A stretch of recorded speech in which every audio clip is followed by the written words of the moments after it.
naye ng'engumi twabadde ku kasiki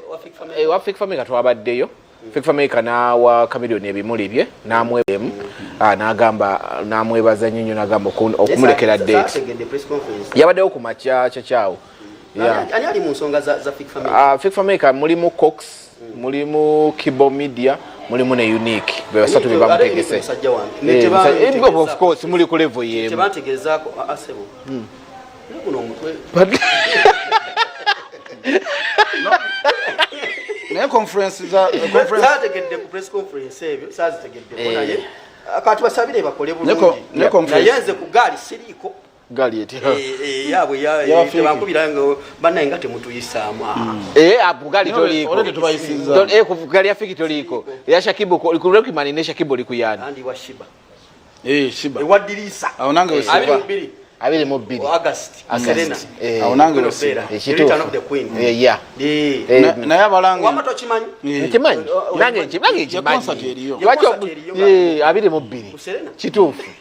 ate mpakana ng'oyogera ganzi gwaga ati mpakanya date yawe ekyoluva mu Afrika ekyemanyi ku musajja ono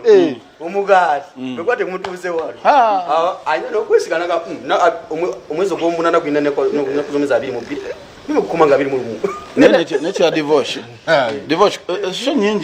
sho nyingi naye nze ngamba ekintu kimu abantu show zamwe nga mulaba press conference zitatambudde mumanyire show zamwe nezikonera mu bifo anti omuntu osomujjukiza n'omubuuza wabaddeyo press conference ya Fiki atagimanyi bannange waliwo show gye sitategeera gundi waddi